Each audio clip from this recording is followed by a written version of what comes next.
ആകാശവാണി മൻ കി ബാത്ത് അഥവാ മനസ്സ് പറയുന്നത് എന്ന പരിപാടിയിൽ പ്രധാനമന്ത്രി ശ്രീ നരേന്ദ്രമോദി രാജ്യത്തെ ജനങ്ങളോട് സംസാരിച്ചതിന്റെ മലയാള പരിഭാഷ ഇപ്പോൾ കേൾക്കാം. എൻ്റെ പ്രിയപ്പെട്ട നാട്ടുകാരെ, നമസ്കാരം. മൻ കി ബാത്ത് എന്നാൽ രാജ്യത്തിൻ്റെ കൂട്ടായ പ്രവർത്തനങ്ങളെക്കുറിച്ച് സംസാരിക്കുക, രാജ്യത്തിൻ്റെ നേട്ടങ്ങളെക്കുറിച്ച് സംസാരിക്കുക, ജനങ്ങളുടെ കഴിവുകളെക്കുറിച്ച് സംസാരിക്കുക. മൻ കി ബാത്ത് എന്നാൽ രാജ്യത്തെ യുവാക്കളുടെ സ്വപ്നങ്ങളെയും അഭിലാഷങ്ങളെയും കുറിച്ച് സംസാരിക്കുന്നു. രാജ്യത്തെ പൗരന്മാരുടെ ആഗ്രഹാഭിലാഷങ്ങൾ നിങ്ങളുമായി നേരിട്ട് ആശയവിനിമയം നടത്താൻ മാസത്തിലുടനീളം ഞാൻ മൻ കി ബാത്തിന് വേണ്ടി കാത്തിരിക്കുന്നു. നിരവധി സന്ദേശങ്ങൾ, അനവധി സന്ദേശങ്ങൾ, കഴിയുന്നത്ര സന്ദേശങ്ങൾ വായിക്കാനും നിങ്ങളുടെ നിർദ്ദേശങ്ങളെക്കുറിച്ച് ചിന്തിക്കാനും ഞാൻ പരമാവധി ശ്രമിക്കുന്നു. സുഹൃത്തുക്കളെ, ഇന്ന് വളരെ വിശേഷപ്പെട്ട ദിവസമാണ്. ഇന്ന് NCC ദിനമാണ്. NCCയുടെ പേര് വരുമ്പോൾ തന്നെ നമ്മുടെ സ്കൂൾ കോളേജ് കാലം ഓർമ്മ വരും. ഞാൻ തന്നെ ഒരു NCC കേഡറ്റായിരുന്നു. അതിനാൽ അതിൽ നിന്ന് നേടിയ അനുഭവം എനിക്ക് വിലമതിക്കാനാവാത്തതാണെന്ന് പൂർണ്ണ ആത്മവിശ്വാസത്തോടെ എനിക്ക് പറയാൻ കഴിയും. NCC യുവാക്കളിൽ അച്ചടക്ക, നേതൃത്വ, സേവന മനോഭാവങ്ങൾ വളർത്തുന്നു. നിങ്ങൾ ചുറ്റുപാടും കണ്ടിട്ടുണ്ടാകണം. ഏതു ദുരന്തമുണ്ടായാലും, അത് വെള്ളപ്പൊക്ക സാഹചര്യമോ ഭൂകമ്പമോ ഏത് അപകടമോ ആകട്ടെ, സഹായിക്കാൻ തീർച്ചയായും NCC കേഡറ്റുകൾ ഉണ്ടാകും. ഇന്ന് രാജ്യത്ത് NCCയെ ശക്തിപ്പെടുത്തുന്നതിനുള്ള നിരന്തര പ്രവർത്തനങ്ങളാണ് നടക്കുന്നത്. 2014 14 ലക്ഷം യുവാക്കൾ NCCയിൽ ചേർന്നു. ഇപ്പോൾ 2024 20 ലക്ഷത്തിലധികം യുവാക്കൾ NCCയിൽ ചേർന്നിരിക്കുന്നു. മുമ്പത്തെ അപേക്ഷിച്ച് ഇപ്പോൾ 5000 പുതിയ സ്കൂളുകളിലും കോളേജുകളിലും NCC സൗകര്യമുണ്ട്. ഏറ്റവും വലിയ കാര്യം, മുൻപൊക്കെ NCCയിലെ ഗേൾസ് കേഡറ്റുകളുടെ എണ്ണം 25% ഇപ്പോൾ NCCയിലെ ഗേൾസ് കേഡറ്റുകളുടെ എണ്ണം ഏകദേശം 40% വർദ്ധിച്ചു. അതിർത്തിയിൽ താമസിക്കുന്ന കൂടുതൽ യുവാക്കളെ NCCയുമായി ബന്ധിപ്പിക്കുന്നതിനുള്ള പ്രചാരണവും തുടർച്ചയായി നടക്കുന്നുണ്ട്. പരമാവധി പേർ NCCയിൽ ചേരാൻ ഞാൻ യുവാക്കളോട് അഭ്യർത്ഥിക്കുന്നു. നിങ്ങൾ ഏത് കരിയർ പിന്തുടരുന്നുണ്ടെങ്കിലും നിങ്ങളുടെ വ്യക്തിത്വം കെട്ടിപ്പടുക്കുന്നതിന് NCC വളരെയധികം സഹായിക്കുമെന്ന് നിങ്ങൾക്ക് ബോധ്യമാകും. സുഹൃത്തുക്കളെ, വികസിത ഭാരതം കെട്ടിപ്പടുക്കുന്നതിൽ യുവാക്കളുടെ പങ്ക് വളരെ വലുതാണ്. യുവമനസ്സുകൾ ഒത്തുചേരുകയും രാജ്യത്തിൻ്റെ ഭാവി യാത്രയെക്കുറിച്ച് ചിന്തിക്കുകയും ചെയ്യുമ്പോൾ തീർച്ചയായും വ്യക്തമായ പാതകൾ തെളിഞ്ഞു വരും. സ്വാമി വിവേകാനന്ദൻ്റെ ജന്മദിനമായ ജനുവരി 12-നാണ് രാജ്യം യുവജനദിനം ആഘോഷിക്കുന്നതെന്ന് നിങ്ങൾക്കറിയാം. അടുത്ത വർഷം സ്വാമി വിവേകാനന്ദൻ്റെ 162ാം ജന്മവാർഷികമാണ്. ഇത്തവണ അത് വളരെ വിശേഷപ്പെട്ട രീതിയിലായിരിക്കും ആഘോഷിക്കുക. ഈ അവസരത്തിൽ ജനുവരി 11, 12 തീയതികളിൽ ഡൽഹിയിലെ ഭാരത് മണ്ഡപത്തിൽ യുവജന ആശയങ്ങളുടെ മഹാകുംഭം നടക്കുകയാണ്. ഈ സംരംഭത്തിൻ്റെ പേര് വികസിത ഭാരതം യുവനേതാക്കളുടെ സംവാദം എന്നാണ്. ഇന്ത്യയുടെ നാനാഭാഗത്തു നിന്നും കോടിക്കണക്കിന് യുവജനങ്ങൾ ഇതിൽ പങ്കെടുക്കും. ഗ്രാമം, ബ്ലോക്ക്, ജില്ല, സംസ്ഥാനം എന്നിവിടങ്ങളിൽ നിന്ന് തെരഞ്ഞെടുക്കപ്പെട്ട 2000 യുവാക്കൾ ഭാരതമണ്ഡപത്തിൽ വികസിത ഭാരതം യുവനേതാക്കളുടെ സംവാദത്തിനായി ഒത്തുചേരും. രാഷ്ട്രീയ പശ്ചാത്തലമില്ലാത്ത 1 ലക്ഷം യുവാക്കളെ, പുതിയ യുവാക്കളെ രാഷ്ട്രീയവുമായി ബന്ധിപ്പിക്കാൻ, രാഷ്ട്രീയത്തിൽ ചേരാൻ ഞാൻ ചെങ്കോട്ടയുടെ കൊത്തളത്തിൽ നിന്ന് ആഹ്വാനം ചെയ്തത് നിങ്ങൾ ഓർക്കുന്നുണ്ടാവും. ഇതിനായി രാജ്യത്ത് വിവിധ പ്രത്യേക പ്രചാരണ പരിപാടികൾ നടത്തും. വികസിത ഭാരതം യുവനേതാക്കളുടെ സംവാദം ഇത്തരത്തിലുള്ള ഒരു ശ്രമമാണ്. ഭാരതത്തിൽ നിന്നും വിദേശത്തു നിന്നുമുള്ള വിദഗ്ധർ ഈ പരിപാടിയിൽ പങ്കെടുക്കും. നിരവധി ദേശീയ, അന്തർദേശീയ പ്രമുഖരും പങ്കെടുക്കും. ഞാനും പരമാവധി അതിലുണ്ടാകും. യുവാക്കൾക്ക് അവരുടെ ആശയങ്ങൾ നേരിട്ട് നമുക്ക് മുന്നിൽ അവതരിപ്പിക്കാൻ അവസരം ലഭിക്കും. ഈ ആശയങ്ങളെ എങ്ങനെയാണ് രാജ്യത്തിന് മുന്നോട്ട് കൊണ്ടുപോകാൻ കഴിയുക? ഒരു കോൺക്രീറ്റ് റോഡ് മാപ്പ് എങ്ങനെ സൃഷ്ടിക്കാം? ഇതിനുള്ള രൂപരേഖ തയ്യാറാക്കും. അതിനാൽ തയ്യാറാകൂ. രാജ്യത്തിൻ്റെ ഭാവി തലമുറയായ ഭാരതത്തിൻ്റെ ഭാവി കെട്ടിപ്പടുക്കാൻ പോകുന്നവർക്ക് ഇതൊരു വലിയ അവസരമാണ്. നമുക്കൊരുമിച്ച് രാജ്യം കെട്ടിപ്പടുക്കാം, രാജ്യത്തെ വികസിപ്പിക്കാം. എൻ്റെ പ്രിയപ്പെട്ട നാട്ടുകാരെ, മൻ കി ബാത്തിൽ നമ്മൾ പലപ്പോഴും ഇത്തരം യുവാക്കളെക്കുറിച്ച് സംസാരിക്കാറുണ്ട്. നമുക്ക് ചുറ്റും നോക്കിയാൽ കാണുന്നവരിൽ പലർക്കും ഏതെങ്കിലും രീതിയിലുള്ള സഹായമോ വിവരങ്ങളോ ആവശ്യമുള്ളതായി കാണാം. നിസ്വാർത്ഥമായി സമൂഹത്തിന് വേണ്ടി പ്രവർത്തിക്കുകയും ജനങ്ങളുടെ ചെറിയ പ്രശ്നങ്ങൾക്ക് പരിഹാരം കാണുകയും ചെയ്യുന്ന നിരവധി യുവാക്കളുണ്ട്. ചില യുവാക്കൾ ഒത്തുചേർന്ന് ഇത്തരം പ്രശ്നങ്ങൾ അഭിമുഖീകരിക്കുന്നുണ്ടെന്ന് അറിഞ്ഞതിൽ എനിക്ക് സന്തോഷമുണ്ട്. ലഖ്നൌവിലെ താമസക്കാരൻ വീരേന്ദ്രൻ മുതിർന്ന പൗരന്മാർക്കായി ഡിജിറ്റൽ ലൈഫ് സർട്ടിഫിക്കറ്റ് എടുത്തുകൊടുക്കുന്ന ജോലിയിൽ ഏർപ്പെട്ടിരിക്കുന്നു. നിങ്ങൾക്കെല്ലാവർക്കും അറിയാം, നിയമപ്രകാരം എല്ലാ പെൻഷൻകാരും വർഷത്തിലൊരിക്കൽ ലൈഫ് സർട്ടിഫിക്കറ്റ് സമർപ്പിക്കേണ്ടതുണ്ട്. 2014 വരെ പ്രായമായവർ ലൈഫ് സർട്ടിഫിക്കറ്റ് നേരിട്ട് ബാങ്കുകളിൽ പോയി സമർപ്പിക്കണമായിരുന്നു. ഇത് പ്രായം ചെന്നവർക്ക് എത്രയേറെ ബുദ്ധിമുട്ടുണ്ടാക്കിയിരുന്നുവെന്ന് നിങ്ങൾക്ക് ഊഹിക്കാവുന്നതേ ഉള്ളൂ. ഇപ്പോൾ ഡിജിറ്റൽ ലൈഫ് സർട്ടിഫിക്കറ്റ് നൽകിക്കൊണ്ട് ഈ സമ്പ്രദായം മാറി. കാര്യങ്ങൾ കൂടുതൽ ലളിതമായി. അവർക്കിതിനായി ഇപ്പോൾ ബാങ്കുകളിലേക്ക് പോകേണ്ടതില്ല. സാങ്കേതികവിദ്യ പ്രയോഗിക്കുന്നതിൽ മുതിർന്ന പൗരന്മാർക്കുണ്ടാകുന്ന അസൗകര്യങ്ങൾ ഇല്ലാതാക്കുന്നതിൽ വീരേന്ദ്രനെപ്പോലുള്ള യുവാക്കൾക്കൊരു വലിയ പങ്കുണ്ട്. ഈ യുവാക്കൾ പ്രദേശത്തെ മുതിർന്നവരെ ബോധവൽക്കരിക്കുക മാത്രമല്ല, സാങ്കേതികവിദ്യ നിപുണരാക്കുകയും ചെയ്യുന്നു. ഇത്തരം ശ്രമങ്ങളുടെ ഫലമായി ഇന്ന് ഡിജിറ്റൽ ലൈഫ് സർട്ടിഫിക്കറ്റ് ലഭിച്ചവരുടെ എണ്ണം 80 ലക്ഷം കടന്നു. ഇവരിൽ 2 ലക്ഷത്തിലധികം പേർ 80 വയസ്സ് പിന്നിട്ട വയോധികരാണ്. സുഹൃത്തുക്കളെ, പല നഗരങ്ങളിലും യുവാക്കൾ മുതിർന്ന പൗരന്മാരെ ഡിജിറ്റൽ വിപ്ലവത്തിന്റെ ഭാഗമാക്കാൻ മുൻകൈയെടുക്കുന്നുണ്ട്. ഭോപ്പാലിലെ മഹേഷ് തന്റെ ചുറ്റുവട്ടത്തുള്ള ധാരാളം പ്രായം ചെന്ന ആൾക്കാരെ മൊബൈൽ ഉപയോഗിച്ച് പണമിടപാട് നടത്താൻ പഠിപ്പിച്ചു. ഇവരുടെ എല്ലാം കയ്യിൽ സ്മാർട്ട് ഫോണുകൾ ഉണ്ടായിരുന്നെങ്കിലും അതിൻ്റെ ശരിയായ ഉപയോഗം പറഞ്ഞുകൊടുക്കാൻ ആരുമുണ്ടായിരുന്നില്ല. ഡിജിറ്റൽ അറസ്റ്റിന്റെ അപകടത്തിൽ നിന്ന് വയോജനങ്ങളെ രക്ഷിക്കാൻ യുവാക്കൾ മുന്നോട്ട് വന്നിട്ടുണ്ട്. അഹമ്മദാബാദിലെ രാജീവ് ആളുകളെ ഡിജിറ്റൽ അറസ്റ്റ് എന്ന അപകടത്തിൽ നിന്ന് ഒഴിവാക്കാൻ വേണ്ട ബോധവൽക്കരണം നൽകുന്നു.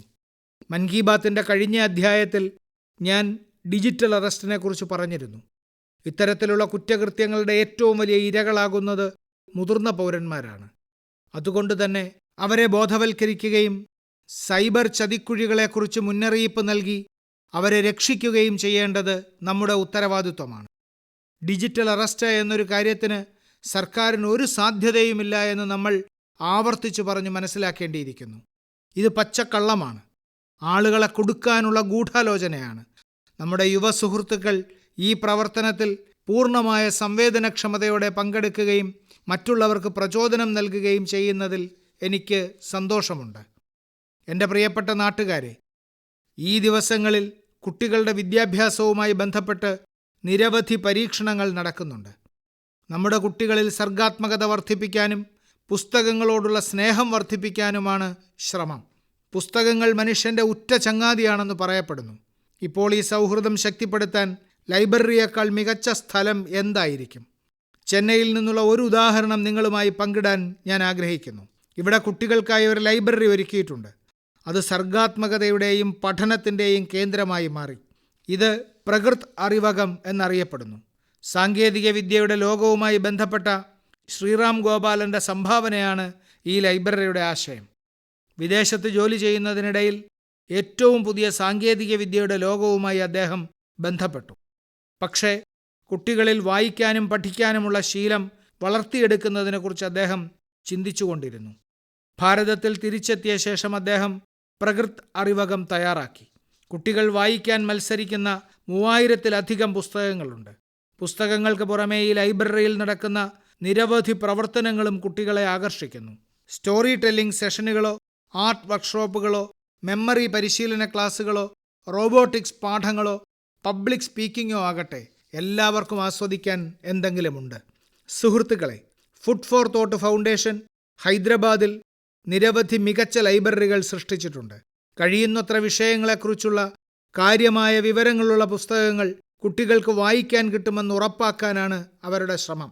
ബീഹാറിൽ ഗോപാൽഗഞ്ചിലെ പ്രയോഗ് ലൈബ്രറി സമീപ നഗരങ്ങളിൽ ചർച്ച ചെയ്യപ്പെടാൻ തുടങ്ങി.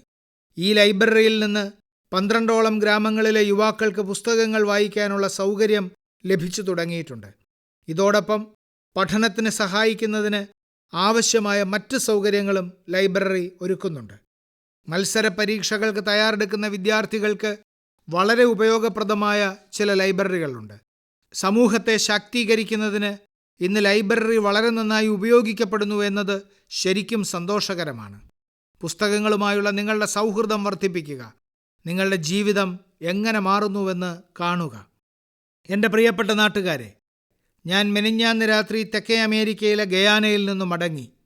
ഭാരതത്തിൽ നിന്ന് ആയിരക്കണക്കിന് കിലോമീറ്റർ അകലെ ഗയാനയിലും ഒരു മിനി ഭാരതമുണ്ട്.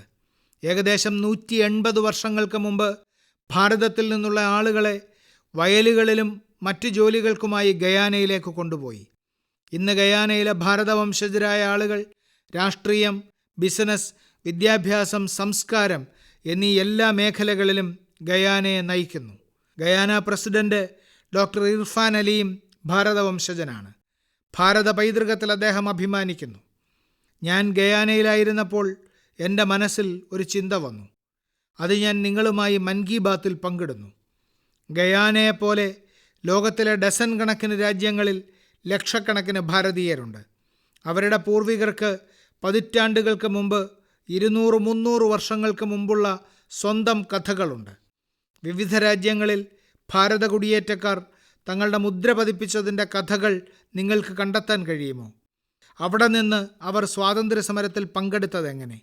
എങ്ങനെയാണ് അവർ തങ്ങളുടെ ഭാരത പൈതൃകം നിലനിർത്തിയത്? നിങ്ങൾ അത്തരം യഥാർത്ഥ കഥകൾ കണ്ടെത്തി പങ്കിടണമെന്ന് ഞാൻ ആഗ്രഹിക്കുന്നു. #ഇന്ത്യൻ ഡയസ്പോറ സ്റ്റോറീസുമായി നമോ ആപ്പിലോ മൈ ജിഒവിയിലോ നിങ്ങൾക്ക് ഈ സ്റ്റോറികൾ പങ്കിടാം. സുഹൃത്തുക്കളെ, ഒമാനിൽ നടക്കുന്ന അസാധാരണമായ ഒരു പ്രോജക്റ്റിനെ കുറിച്ചറിഞ്ഞാൽ നിങ്ങൾക്ക് വളരെ രസകരമായി തോന്നും. ഒമാനിൽ നിരവധി ഭാരത കുടുംബങ്ങൾ നൂറ്റാണ്ടുകളായി താമസിക്കുന്നുണ്ട്. ഇവരിൽ ഭൂരിഭാഗവും ഗുജറാത്തിലെ കച്ചിൽ നിന്ന് സ്ഥിരതാമസമാക്കിയവരാണ്. ഈ ആളുകൾ വ്യാപാരത്തിൻ്റെ പ്രധാന കണ്ണികൾ സൃഷ്ടിച്ചു. ഇന്നും അവർക്ക് ഒമാനി പൗരത്വമുണ്ട്. പക്ഷേ അവരുടെ സിരകളിൽ ഭാരതീയത രൂഢമൂലമാണ്. ഒമാനിലെ ഭാരത എംബസിയുടെയും നാഷണൽ ആർക്കൈവ്സ് ഓഫ് ഇന്ത്യയുടെയും സഹകരണത്തോടെ ഒരു സംഘം ഈ കുടുംബങ്ങളുടെ ചരിത്രം സംരക്ഷിക്കുന്നതിനുള്ള പ്രവർത്തനങ്ങൾ ആരംഭിച്ചു. ആയിരക്കണക്കിന് രേഖകളാണ് ഈ ക്യാമ്പയിന് കീഴിൽ ഇതുവരെ ശേഖരിച്ചത്. ഡയറി, അക്കൗണ്ട് ബുക്ക്, ലെഡ്ജറുകൾ, കത്തുകൾ, ടെലിഗ്രാമുകൾ എന്നിവ ഇതിലുൾപ്പെടുന്നു. ഈ രേഖകളിൽ ചിലത് 1838 മുതലുള്ളവയാണ്. ഈ രേഖകൾ ഏറെ വൈകാരികത നിറഞ്ഞതാണ്. വർഷങ്ങൾക്ക് മുമ്പ് അവർ ഒമാനിലെത്തിയപ്പോൾ അവർ നയിച്ച ജീവിതം, അവർ എന്തെല്ലാം സന്തോഷങ്ങളും സങ്കടങ്ങളും നേരിട്ടു, ഒമാനിലെ ജനങ്ങളുമായുള്ള അവരുടെ ബന്ധം എങ്ങനെയായിരുന്നു, ഇതെല്ലാം ഈ രേഖകളുടെ ഭാഗമാണ്. ഓറൽ ഹിസ്റ്ററി പ്രോജക്റ്റ് ഈ ദൗത്യത്തിൻ്റെ ഒരു പ്രധാന അടിത്തറയാണ്. അവിടെയുള്ള മുതിർന്ന ആളുകൾ ഈ ദൗത്യത്തിലെ അനുഭവങ്ങൾ പങ്കുവച്ചിട്ടുണ്ട്.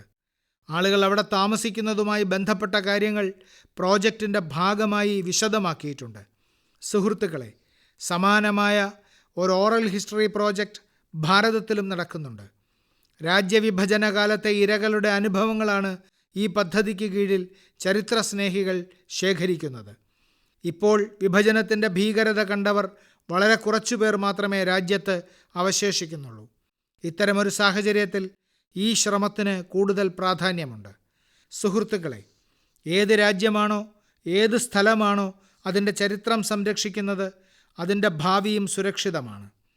ഈ ചിന്ത മനസ്സിൽ വെച്ചുകൊണ്ട് ഗ്രാമങ്ങളുടെ ചരിത്രം സംരക്ഷിക്കുന്നതിനായി ഒരു ഡയറക്ടറി സൃഷ്ടിക്കുന്നതിനുള്ള ഒരു ശ്രമം നടന്നു. ഭാരതത്തിൻ്റെ പുരാതന കടൽ യാത്രാശേഷിയുമായി ബന്ധപ്പെട്ട തെളിവുകൾ സംരക്ഷിക്കുന്നതിനുള്ള പ്രചാരണവും രാജ്യത്ത് നടക്കുന്നു. അത് ലോത്തലിൽ ഒരു വലിയ മ്യൂസിയം നിർമ്മിക്കുന്നുണ്ട്. നിങ്ങളുടെ അറിവിൽ ഏതെങ്കിലും കയ്യെഴുത്ത് പ്രതിയോ ചരിത്രരേഖയോ കയ്യെഴുത്ത് പകർപ്പോ ഉണ്ടെങ്കിൽ നാഷണൽ ആർക്കൈവ്സ് ഓഫ് ഇന്ത്യയുടെ സഹായത്തോടെ അവ സുരക്ഷിതമാക്കാം. സുഹൃത്തുക്കളെ, നമ്മുടെ സംസ്കാരം സംരക്ഷിക്കുന്നതിനും പ്രോത്സാഹിപ്പിക്കുന്നതിനുമായി സ്ലോവാക്യയിൽ നടക്കുന്ന മറ്റൊരു ശ്രമത്തെക്കുറിച്ച് ഞാൻ അറിഞ്ഞു. ഇവിടെ ആദ്യമായി നമ്മുടെ ഉപനിഷത്തുകൾ സ്ലോവാക്ക് ഭാഷയിലേക്ക് വിവർത്തനം ചെയ്യപ്പെടുന്നു. ഈ ശ്രമങ്ങൾ ഭാരത സംസ്കാരത്തിൻ്റെ ആഗോള സ്വാധീനം വെളിപ്പെടുത്തുന്നു. ലോകമെമ്പാടുമുള്ള കോടിക്കണക്കിന് ആളുകൾ അവരുടെ ഹൃദയങ്ങളിൽ ഭാരതം വസിക്കുന്നു എന്നത് നമുക്കെല്ലാവർക്കും അഭിമാനകരമാണ്.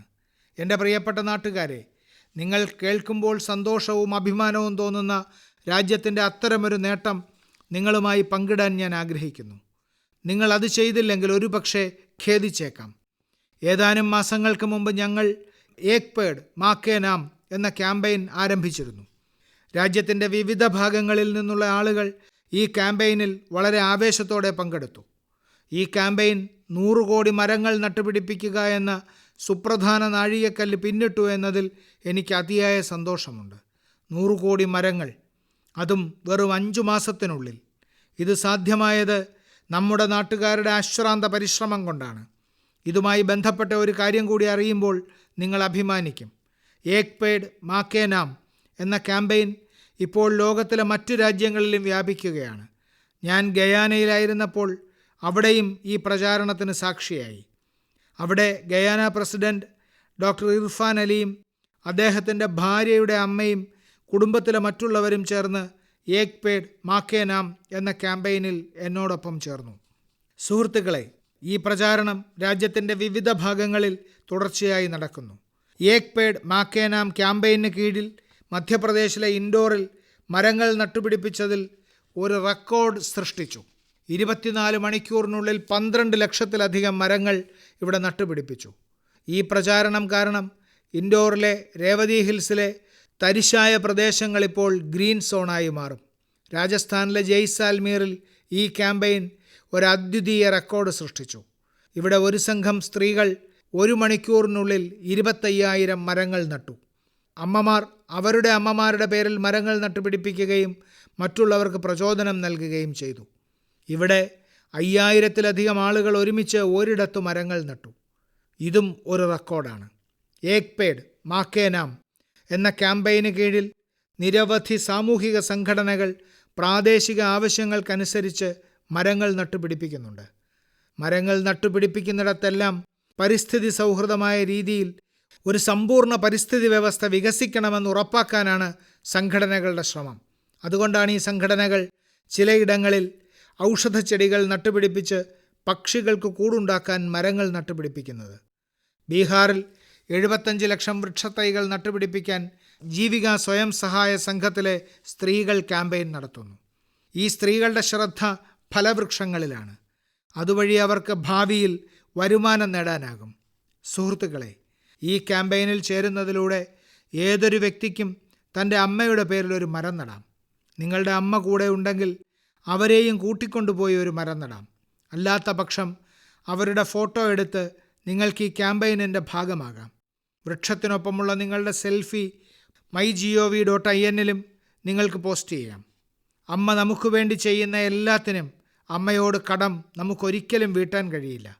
പക്ഷേ അവരുടെ പേരിൽ ഒരു മരം നട്ടുപിടിപ്പിച്ചാൽ അവരുടെ സാന്നിധ്യം എന്നേക്കുമായി നിലനിർത്താം.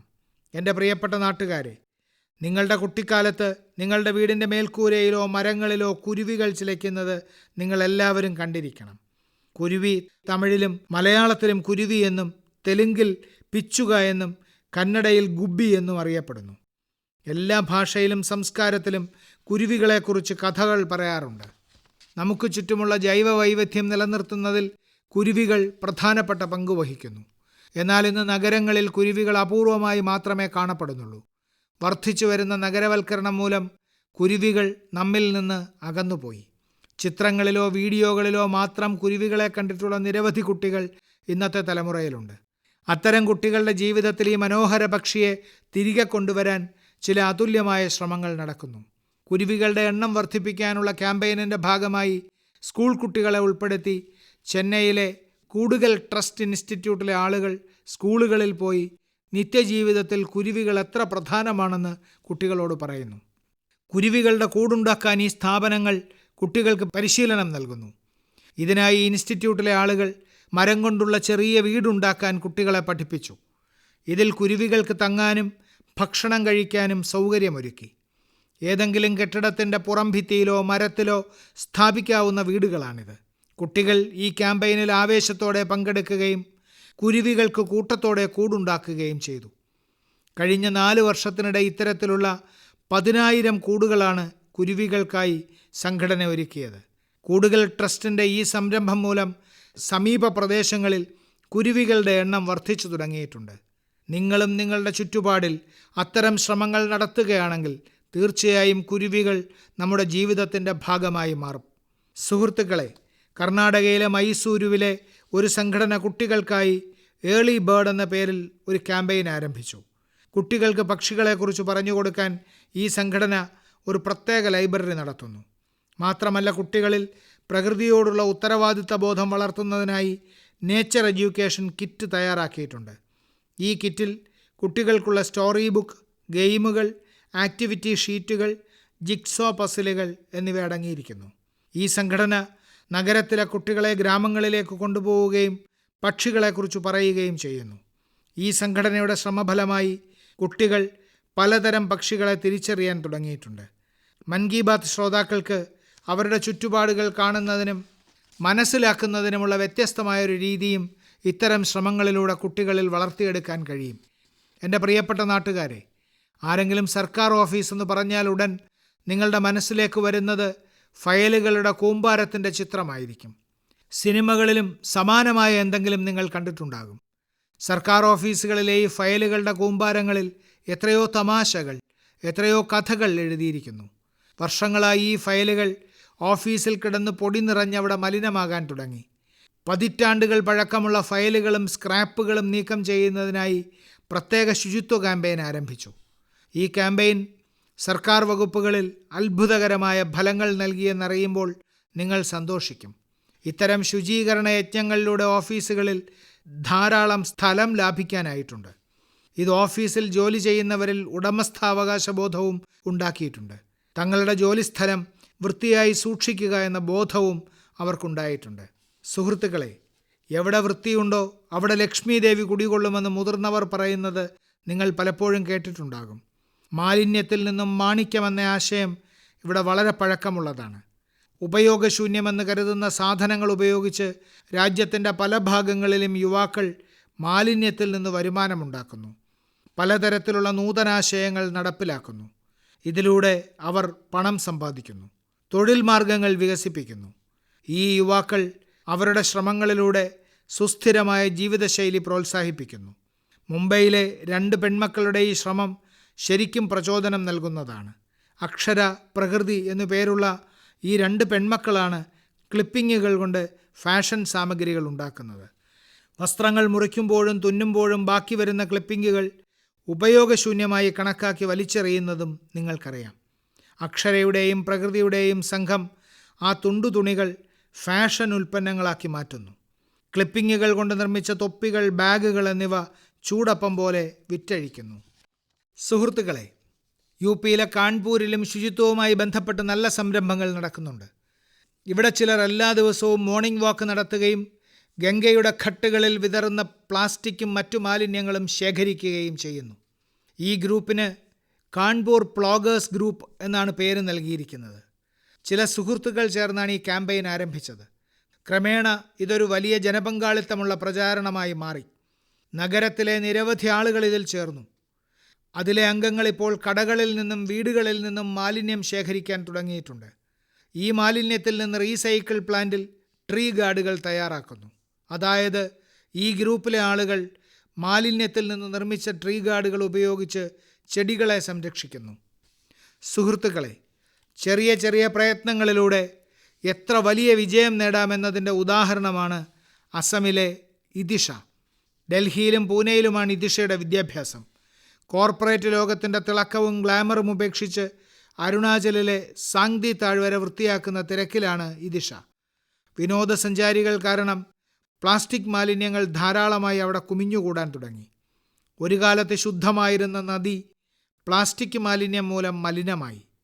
ഇത് ശുചീകരിക്കാൻ നാട്ടുകാരുമായി ചേർന്ന് പ്രവർത്തിക്കുകയാണ് ഇതിഷ.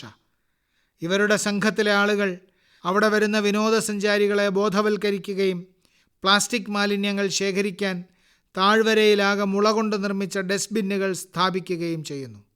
സുഹൃത്തുക്കളെ, ഇത്തരം ശ്രമങ്ങൾ ഭാരതത്തിൻ്റെ ശുചിത്വ ക്യാമ്പയിന് ഊർജം പകരുന്നു. ഇതൊരു തുടർച്ചയായ പ്രചാരണമാണ്. ഇത് നിങ്ങളുടെ ചുറ്റുപാടും സംഭവിക്കുന്നുണ്ടാകണം. അത്തരം ശ്രമങ്ങളെക്കുറിച്ച് നിങ്ങൾ എനിക്ക് എഴുതിക്കൊണ്ടിരിക്കണം. സുഹൃത്തുക്കളെ, മൻ കി ബാത്തിൻ്റെ ഈ എപ്പിസോഡിൽ തൽക്കാലം ഇത്രമാത്രം. ഈ മാസം മുഴുവൻ നിങ്ങളുടെ പ്രതികരണങ്ങൾക്കും കത്തുകൾക്കും നിർദ്ദേശങ്ങൾക്കും വേണ്ടി ഞാൻ കാത്തിരിക്കുന്നു. എല്ലാ മാസവും വരുന്ന നിങ്ങളുടെ സന്ദേശങ്ങൾ ഈ പരിപാടി കൂടുതൽ മികച്ചതാക്കാൻ എന്നെ പ്രചോദിപ്പിക്കുന്നു. അടുത്ത മാസം മൻ കി ബാത്തിൻ്റെ മറ്റൊരു ലക്കത്തിൽ നമുക്ക് വീണ്ടും ഒത്തുചേരാം, രാജ്യത്തിൻ്റെയും നാട്ടുകാരുടെയും പുതിയ നേട്ടങ്ങളുമായി. അതുവരെ എല്ലാ നാട്ടുകാർക്കും എൻ്റെ ആശംസകൾ. വളരെ നന്ദി. മൻ കി ബാത്ത് അഥവാ മനസ്സ് പറയുന്നത് എന്ന പരിപാടിയിൽ പ്രധാനമന്ത്രി ശ്രീ നരേന്ദ്രമോദി രാജ്യത്തെ ജനങ്ങളോട് സംസാരിച്ചതിൻ്റെ മലയാള പരിഭാഷയാണ് ഇതുവരെ കേട്ടത്.